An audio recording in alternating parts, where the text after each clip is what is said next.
4D news நேயர்களுக்கு வணக்கம். இன்னைக்கு நம்ம டாப் 10 நியூஸ்ல எந்தெந்த செய்திகள்லாம் இடம்பெற்றிருக்குன்னு பார்க்கலாம் வாங்க. 10வது செய்தியா FIFA உலகக்கோப்பை கால்பந்து தொடக்க ஆட்டத்துல பனாமா அணியை 1-0 என்ற கணக்குல வீழ்த்தி கானா அணி அதிரடி த்ரில்லர் வெற்றியை பெற்றிருக்காங்க.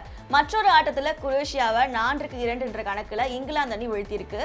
கிறிஸ்டியானோ ரொனால்டோவோட போர்ச்சுகல் அணி இன்னைக்கு தன்னுடைய ஆட்டத்தை தொடங்கியிருக்காங்க. 9வது நியூஸா என்ன இருக்கு அப்படின்னு பார்க்கும்போது, இந்தியா மற்றும் ஐரோப்பிய ஒன்றியம் இடையேயான வரலாற்று சிறப்புமிக்க சுதந்திர வர்த்தக ஒப்பந்தம் இந்த ஆண்டிற்குள் கையெழுத்தாகும்னு ஐரோப்பிய ஆணைய தலைவர் உர்சுலா வான் டெர் லேயன் இன்னைக்கு அறிவிச்சிருக்காரு. 8வது செய்தியா என்ன இருக்கு அப்படின்னு பார்க்கும்போது, அமெரிக்கா மற்றும் ஈரான் இடையே வரலாற்று சிறப்புமிக்க அமைதி ஒப்பந்தம் அதிகாரப்பூர்வமாக கையெழுத்தாகியுள்ள நிலையில அமெரிக்கா தன் கடற்படையை ஹார்மோஸ் ஜலசந்தியிலிருந்து விலக்கியிருக்கு. அடுத்த 60 நாட்களுக்குள்ள ஹார்மோஸ் ஜலசந்தி திறக்கப்படும் அப்படின்னு தகவல் வெளியாகி இருக்கு. 7th நியூஸ்ல என்ன இருக்கு அப்படின்னு பார்க்கும்போது, இந்திய தேசிய பங்குச்சந்தை இந்திய கார்ப்பரேட் வரலாற்றிலேயே இல்லாத அளவுக்கு 30,000 கோடி மதிப்பிலான மிகப்பெரிய பங்கு வெளியிட்டதற்கான ஆரம்ப கட்ட ஆவணங்களை இன்னைக்கு செபி கிட்ட தாக்கல் செஞ்சிருக்காங்க. இது 2024ல ஹுண்டாய் நிறுவனத்துடைய சாதனையை முறியடிச்சிருக்கு.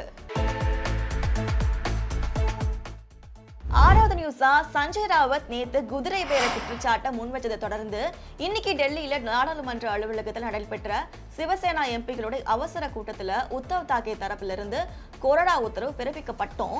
மீதமுள்ள 9 மக்களவை எம்பிகளில் 3 பேர் மட்டுமே வந்திருந்தாங்க. மீதமுள்ள 6 எம்பிகளும் ஏக்நாத் ஷிண்டே தலைமையிலான அணியுடன் இணைப்போவதா இன்னைக்கு அதிகாரப்பூர்வமா உறுதியாகி இருக்கு.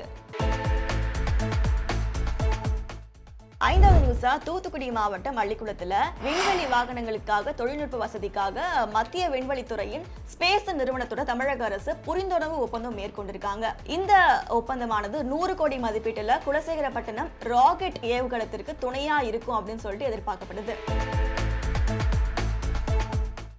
4வது நியூஸா தூத்துக்குடியில 38,000 கோடி மதிப்பீட்டுல கப்பல் கட்டும் திட்டத்தை விரைவுபடுத்துற விதமா தமிழக அரசு சிப்காட் மற்றும் சிதம்பரனார் துறைமுக ஆணையமும் இணைந்து பிரத்யேக பொதுத்துறை நிறுவனத்தை இன்னைக்கு அதிகாரப்பூர்வமா ஆரம்பிச்சிருக்காங்க. இன்னைக்கு 3வது நியூஸா தாவேக அரசனுடைய முதல் சட்டப்பேரவை கூட்டத்தொடரில் திமுக எம்எல்ஏக்கள் தாவேக அரசை கடுமையா விமர்சிக்கிற விதமா பதாகைகள் பேட்ஜ்கள் அணிந்து சட்டப்பேரவைக்கு வந்தது பெரும் பரபரப்பை ஏற்படுத்தியிருக்கு.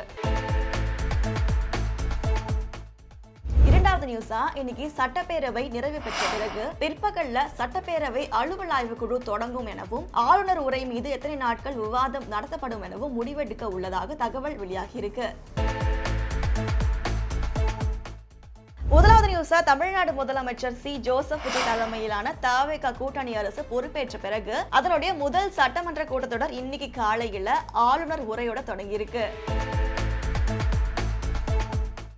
இன்னைக்கு நம்ம டாப் 10 நியூஸ்ல எந்தெந்த செய்திகள் எந்தெந்த இடத்துல இடம் பெற்றிருக்கு அப்படிங்கறத பார்த்தோம்.